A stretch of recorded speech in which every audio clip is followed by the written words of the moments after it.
Do you ever feel like your whole life is just a series of obligations that you didn't agree to? Started to feel resentful about the things you have to do? Well, I started thinking about this the other day. Quite a bit. I was barely sleeping. And it's my own fault, honestly. Stewie, that's my little Velcro dog, he always has to sleep right up next to me and freaks out if he doesn't have access. And then the second he does, the others get jealous. So at some point, the golden retriever's up, wide awake, ready to play ball because apparently 3 a.m. is great time to play fetch. And my two little doxies, they're sleeping like angels for once, though. Here I am surrounded by these needy little balls of energy who all want something from me, running on a half night's sleep.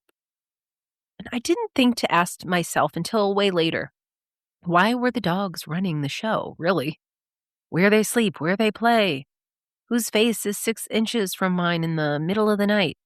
They could have been in their kennels, and I could have slept. But somewhere along the way, I just decided that their comfort mattered more than mine. And then I stopped noticing that I'd decided anything. It was happening to me. Then I'm waking up, getting my son up, once, twice, asking him 6 times until he finally gets out of bed. He's grouchy, snaps at me for helping him, for waking him up. And I'm rushing already because I've got a meeting before the workday even starts. One that's fighting with the sleep that I needed. With getting my kid to school, the 5 quiet minutes it would be nice to have with coffee. And that was just the first hour. The whole day went like that. One thing after another.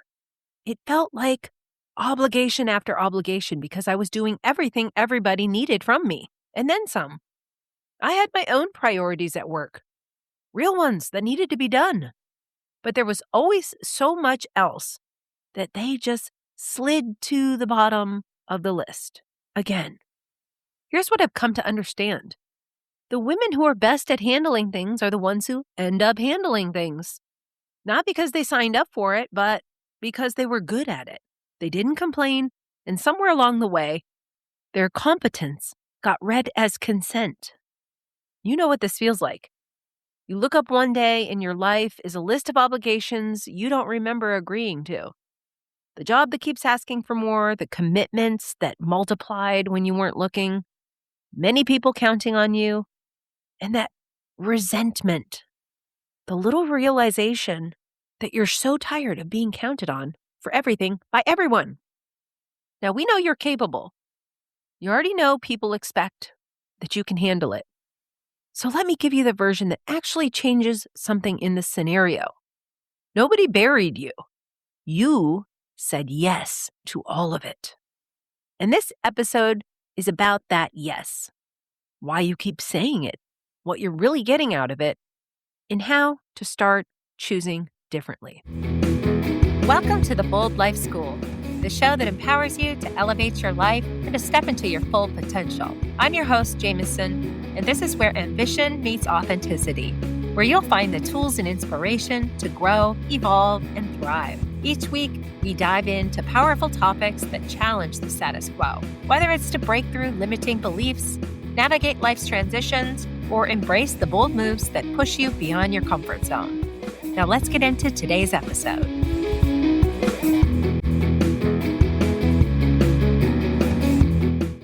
Think back to the start of any job, any role, any new chapter. You came in eager, ready to prove yourself. Somebody started asking for help and you said yes, fast, because that's who you are. Because yes is how high performers announce themselves. And look, yes is good. Yes opens doors, opportunities, relationships, learning, more visibility. But here's what nobody tells you. That first yes sets the tone. Every yes after, it builds a pattern. And people don't experience your yeses as a one-time generosity. They experience it as available, as capacity, as a green light. Because you'd say no if you were really busy, right? Wouldn't you? But you think you're being a good employee, a good partner, a good mom, a good friend, a giver, and we want to be those things. But what's actually happening is you're teaching everyone around you exactly how much they can hand you before you push back. You're teaching them your boundaries. And if you never push back, there's no limit. So here's something I want you to really sit with. Your availability is a signal. Your compliance is a signal.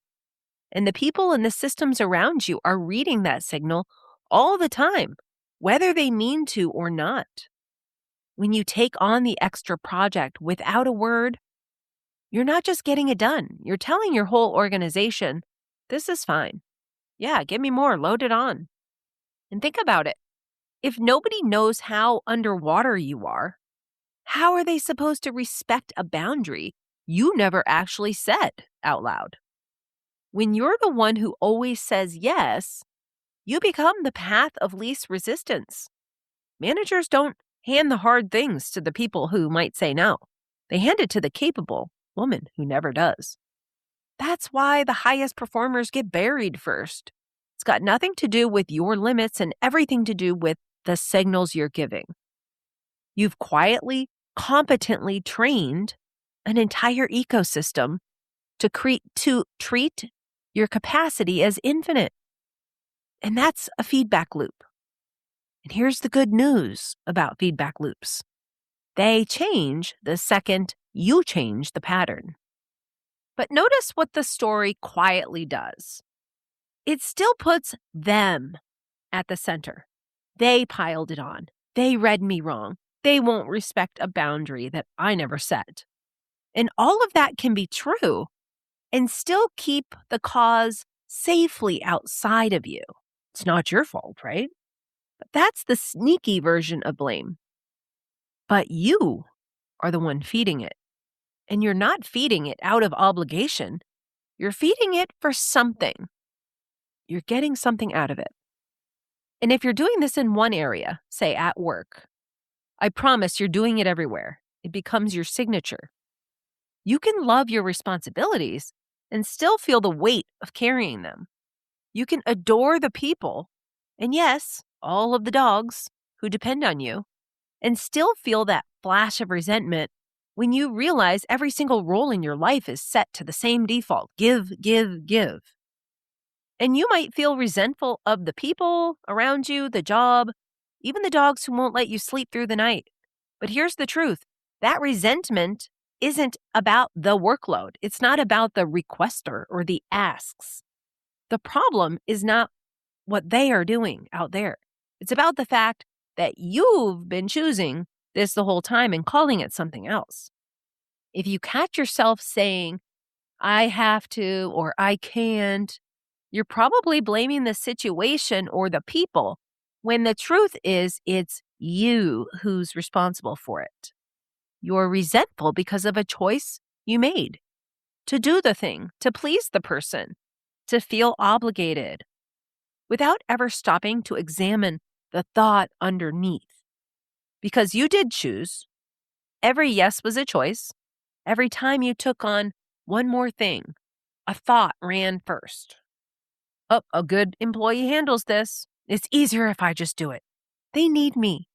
Or I don't want to look difficult for setting a boundary. And you said yes before you ever looked at that thought honestly.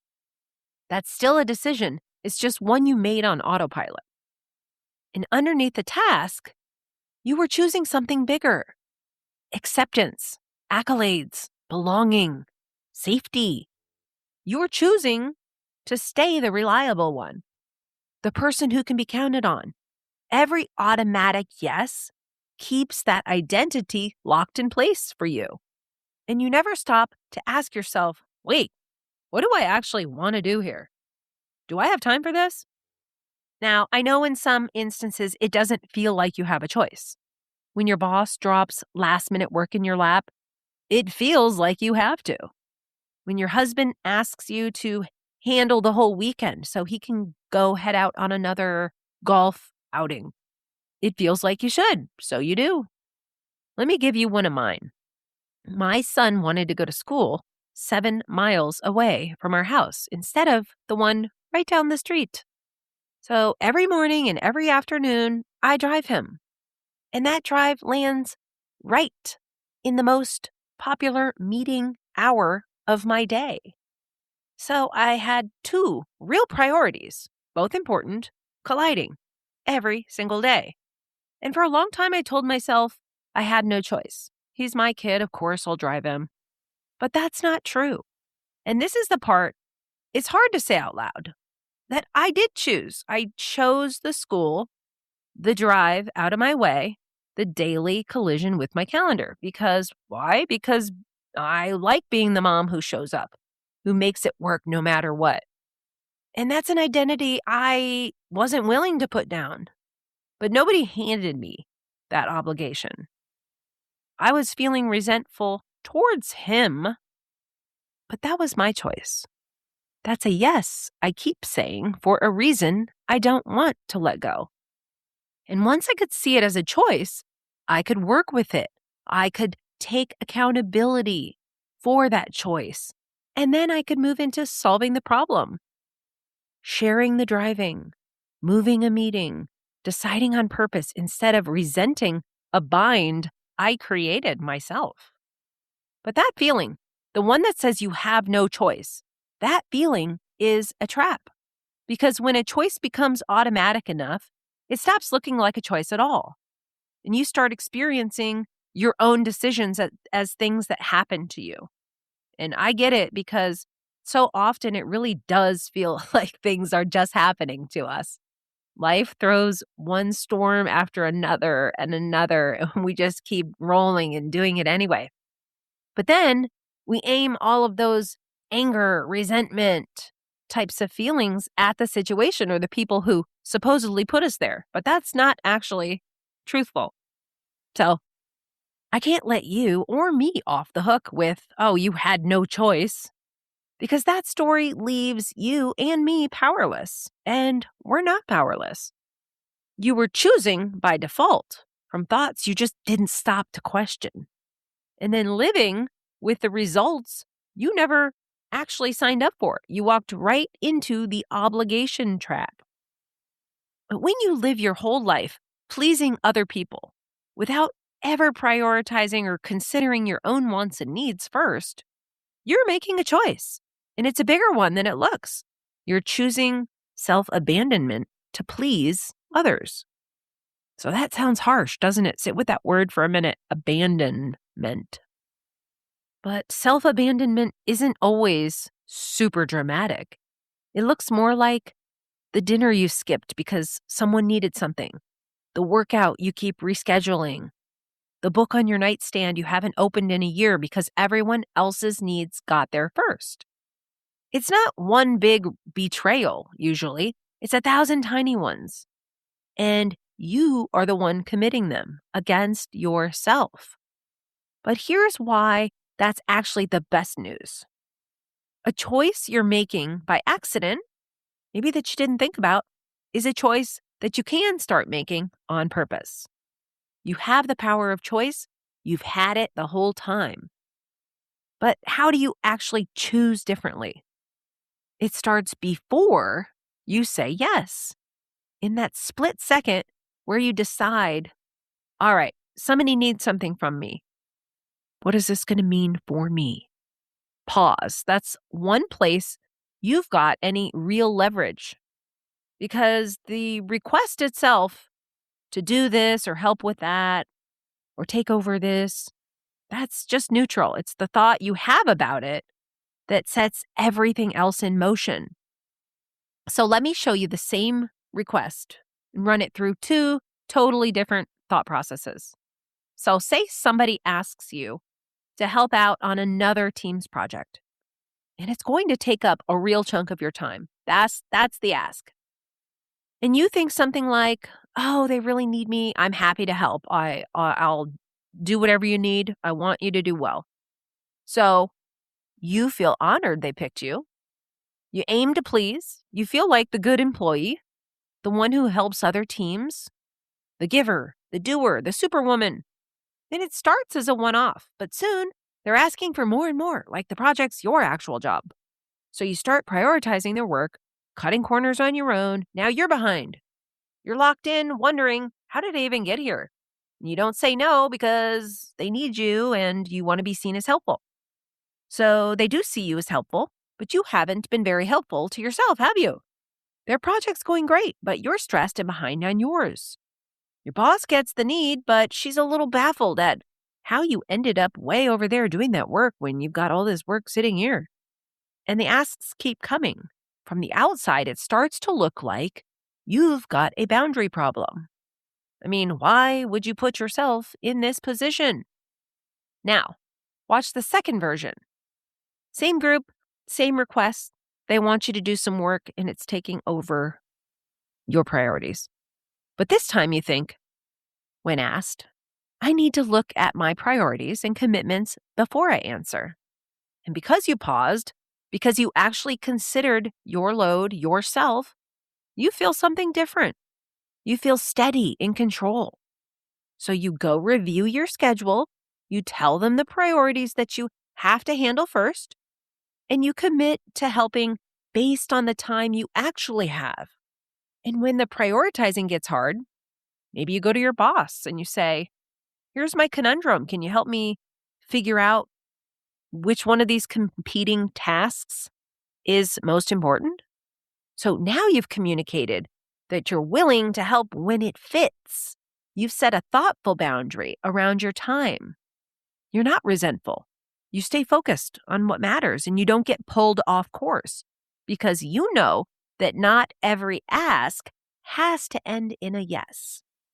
So in the first version, she gave away her ability to make a good choice because she never stopped to think before she answered yes.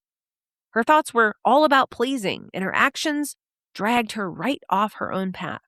But in the second example, her first thought was about what she could realistically do, given what mattered most to her and her team. She did this due thought diligence, and in doing it, she made it clear that she and her work matter too. She knows she's only got room for so many priorities, and because she brought boundaries to her thinking, to how she framed the whole thing, it led her to actions that served the org, her team, and her own well-being. So here's the whole thing in a nutshell. When others ask or need or expect something from you, that was never the problem. Those requests are always going to come. The leverage you have, the only leverage, is in the thought you have and the action you've taken in response. That's where you take your life back. So this is really about taking accountability for your own choices. Now, if this episode is landing a little too close to home, pay attention to that because what you're describing has a name. In the Bold Life framework, this is boundary overload, the signal that fires when you've been everyone's solution for too long, for overfunctioning, overgiving, absorbing responsibility that was never yours to hold in the first place. And just naming it, that's the first step to changing it. You're just recognizing the gap. But left long enough, boundary overload doesn't stay boundary overload. It curdles into full-blown burnout if you don't set boundaries. And that's the part that blindsides even high performers. You assume you're immune because you've always been able to handle things. But being able to handle it is exactly what buried you. Just because you have the capacity doesn't mean it is sustainable or the best thing for you. The smartest, most capable women in the room burn out too. They just take longer to get there. They fight harder. They suffer more quietly. And then, though, later, all at once, even that woman hits the wall. So how do you actually just set boundaries? Well, here's the real strategy for changing the pattern. First, stop volunteering capacity. You don't have to announce your availability. That reflexive, oh, happy to help, send it over, sure, I'll do it. That's the autopilot you've got to break. Let there be a pause. Don't answer every ask that's the second it lands. Take a beat. Actually look at your workload, your priorities, your bandwidth before you respond. There was a time I felt like I had to give an instant answer to every question or every request. I was like a deer in the headlights, frozen, and I just had to respond right there under the light. And then I'd noticed this little pang of regret afterwards, wishing I'd taken a minute to give a better answer, to think about it more. So let me tell you, it is more than okay to take a pause. In fact, it usually goes better for everyone if instead of an instant yes, you just say, let me think about it, let me get back to you. That's it. That buys you the space to process, weigh the cost, and decide based on your own priorities instead of treating every request like a 5-alarm fire. I learned this the hard way. Right before a major launch at work, my whole job had turned into a series of fire drills. Presentation requests dropping on me one after another, each one urgent, each one somebody else's deadline. So I did what I always do. Dropped everything, built a slide deck for a meeting a couple days out, and then the meeting got put on hold, just like that. All that effort, up in smoke, gone as fast as it came. And meanwhile, I had 1,000 emails, hadn't touched, my own projects slipping. And I couldn't have told you the first thing about any of them. I'd been so busy chasing everyone else's emergencies that I'd completely lost the thread on my own work. And that's when it hit me. Of course, there are exceptions to this, but most of the time it's true. So repeat after me. Your emergency is not my urgency. Say it again. Your emergency is not my urgency. So instead of that instant yes, just pause on it. This one change, this single thing, can completely shift how you're seen. Are you someone with her own priorities and her own agency? Or are you a task rabbit, a yes girl? Now, once you've bought yourself a pause, use it. Figure out what you can do and what you want to do based on your priorities and your needs and what matters to you. Make your yes cost something. Negotiate the terms. Negotiate the timeline. Say no if you need to. Because when every yes is free, the requests never stop. But when a yes has a visible trade-off, people get honest real fast. They'll go find someone else if they really need it right this second. Okay, so that handles the new stuff. You have a plan to pause on it and think about, can you really do it before diving in? But the harder look is at the weight you're already carrying, because most of us are already doing more than we can handle and more than we even want to do at work and at home. So look at your calendar, your to-do list. Do you see a list that's happening to you or a list of choices you made? Are you spending your time out of obligation or out of agency? And listen, you're probably not going to walk away from everything you've inherited, sure, but you can't fix what you won't look at clearly.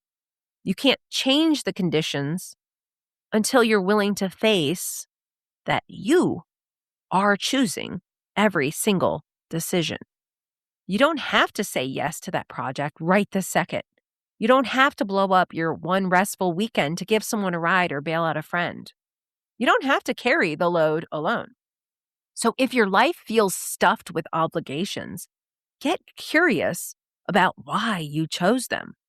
I'd bet it comes back to a thought, one that made you feel like you had to earn something, likability, praise, safety, because you thought, I want to do well. I want the praise. I want to show I care. I want to meet the expectation. You went and did a whole pile of things you didn't actually want to do. And sometimes we lie to ourselves. Sometimes we're not honest about what we really need. So here's a question for you. If you don't like the outcome, if you feel that heaviness or resentment about a situation, Go look at the belief that got you there. And if you don't like the thought, change it to one you like better. Better thought, better feeling, better action, and eventually the result you actually want. Some of what you're carrying was never yours to carry alone in the first place. Because while you're busy giving, other people are busy taking what they can get. So let someone else find a different solution. Let something get done imperfectly by someone who isn't you. The reliable one always believes the whole thing collapses without her, but it usually doesn't. Usually the work and the weight just redistributes itself the moment that you stop being the default. So I'll leave you with a question.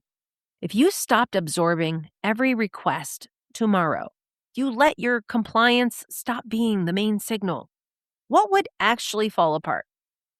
And what have you been carrying for so long that you forgot you were the one who chose it in the first place? You're not trapped because you have too much to do. You're trapped because somewhere along the way, your reliability got mistaken for a bottomless well. And you've been refilling the well with buckets out of your own energy reserves. But you get to stop. You have a choice. You can say, no, thank you. I've got other priorities where I'm not available. So just for today, try on that word, no. And maybe tonight, the dogs go into their kennel. You actually get some sleep. Even if Stewie gives that look like he can't believe that you're the one making the rules now. Start there. If you're not sure what you're feeling is boundary overload, burnout, or something else entirely, that's exactly what the Career Burnout Signals quiz is for. 2 minutes, it'll tell you which of the 5 signals you're actually dealing with most. Because trying to fix the wrong problem is why smart women end up in brand new situations with the same old problems. Link is in the show notes. I hope you enjoyed this episode, and I will see you next time.